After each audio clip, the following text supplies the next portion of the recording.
یہ انسان کے ساتھ ہے، چاہے وہ کتنا کامل کیوں نہ ہو، بہرحال جب اس کی مخلوق میں وہ آتا ہے تو یہ سارے معاملات اس کے ساتھ ہیں،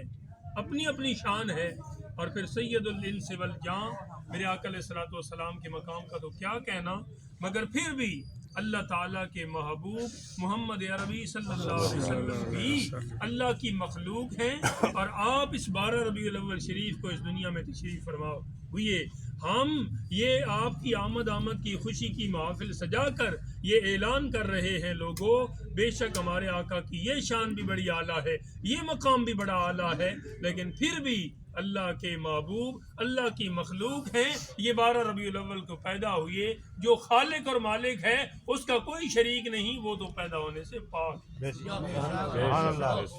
مناتے ہیں ہم شوق سے، اس لیے اس کو ریاض کی حجت توحید ہے یہ عید میلاد النبی۔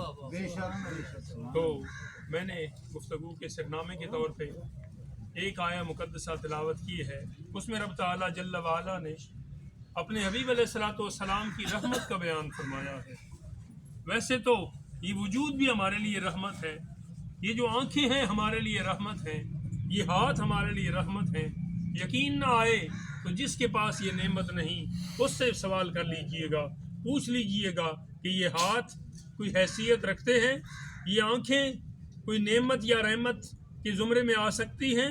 یہ جو سماعت کی طاقت، یہ جو سوچ اور سمجھ اور بوجھ کی طاقت اللہ تعالیٰ جل وعلا نے بغیر قیمت کے یہ انمول نعمت اور رحمت ہمیں عطا فرمائی ہے، اس کی کوئی حیثیت ہے؟ جن کے پاس نہیں ہے ان سے پوچھیں، وہ آپ کو خوب بتائیں گے۔ رب تعالیٰ جل وعلا کی پیاری مخلوق میرے کریم آقا علیہ الصلوۃ والسلام کے عظیم غلام رسول اللہ صلی اللہ تعالیٰ علیہ وسلم وہ ذات ہیں اللہ تعالیٰ جل وعلا کی کہ بے شک یہ ہاتھ، یہ آنکھیں، یہ پاؤں، یہ سوچ، یہ سمجھ، یہ بوجھ، یہ سننے کی طاقت، سمجھنے بوجھنے کی طاقت، یہ بھی ہمارے لیے رحمت اور نعمت ہے، مگر ایک لمحے ہمارے لیے رحمت ہے، اگر ہم اس کو غلط طور پہ استعمال کریں گے یہی ہمارے لیے زحمت بن جائے گی۔ غلط کیا ہے اور صحیح کیا ہے؟ صحیح یہ ہے کہ جو آمنہ کے لال نے طریقہ بتایا، غلط کیا ہے جس سے آمنہ کے لال نے منع فرمایا۔ مطلب کیا ہوا؟ عشیر کیا نکلا، آخر جو لب لباب ہے وہ کیا نکلا؟ فرمایا رسول اللہ صلی اللہ تعالی علیہ وسلم اللہ تعالیٰ کی نعمت ہی نہیں، نعمت عظمیٰ ہیں،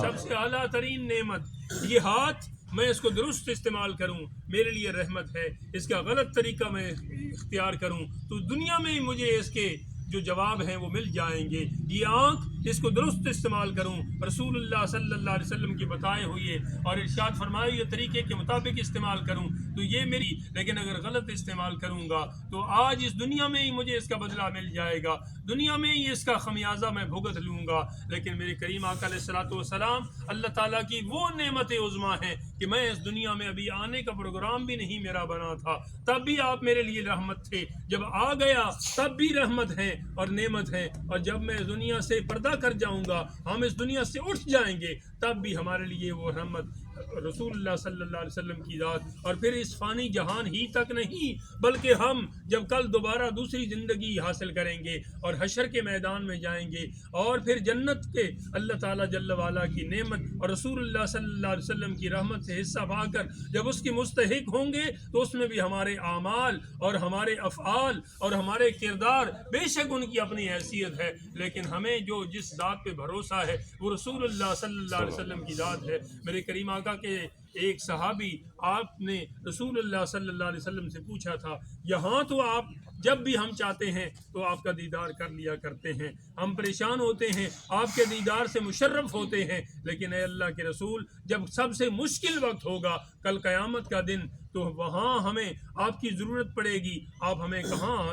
ملیں گے، کہاں آپ کا پتہ ہمیں وہ حاصل ہوگا؟ میرے رسول اللہ صلی اللہ علیہ وسلم نے فرمایا تھا 3 مقامات ہیں، ان 3 سے چوتھا نہیں ہے، یا تو وہ پل صراط کا مقام ہوگا، میری گناہگار امت اس سے گزر رہی ہوگی اور میں دوسرے کنارے پہ بیٹھ کر یا کھڑے ہو کے یا اپنی رب کی بارگاہ میں ہاتھ اٹھا کر یہ دعا کر رہا ہوں گا، رب سلم امتی، رب سلم امتی، اے اللہ میری امت کو سلامتی کے ساتھ اس پل کے اوپر سے گزار دے۔ سبحان اللہ۔ اے میرے صحابی اگر میں تمہیں وہاں نہ ملوں تو پھر دوسرا مقام وہ بھی میری اپنی ذاتی کوئی خواہش نہیں ہوگی، دوسرے مقام پہ میری امت پیاسی آ رہی ہوگی، حوض کوثر کا وہ مبارک موقع ہوگا، جب اس کی پیاس کو میں نہیں دیکھ پاؤں گا تو میں انہیں کوثر کے جام بھر بھر کے پلاؤں گا اور ان کی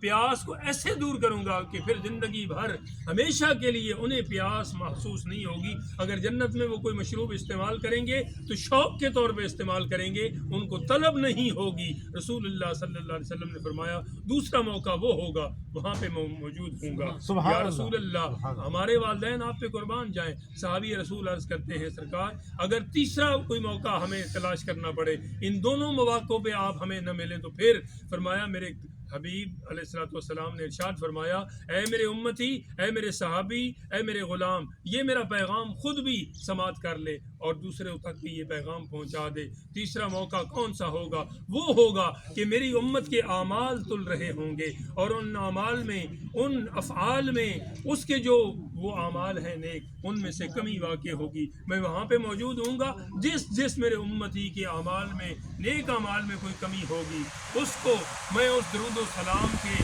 وہ جو گجرے اس نے دنیا میں بھیجے تھے میری ذات رسولہ صفات پر، وہ درود و سلام کے نذرانے اور وہ عقیدت کے پھول میں ایک پتے پر، ایک کاغذ کے ٹکڑے پر یا کسی اور چیز کے ٹکڑے پر لکھ کے رکھے ہوں گے۔ جیسے ہی اعمال کم ہوں گے اس کم والی جگہ پہ اس رکے کو میں رکھ دوں گا اور اس طرح میرے امتی کے اعمال کا جو پلڑا ہے وہ بھاری بھاری ہوگا۔ آج اس دنیا میں پلڑا جو بھاری ہوتا ہے، جو وزنی ہوتا ہے، جو بوجھل ہوتا ہے وہ نیچے کی طرف جاتا ہے، جو ہلکا ہوتا ہے وہ اوپر کی طرف جاتا ہے، مگر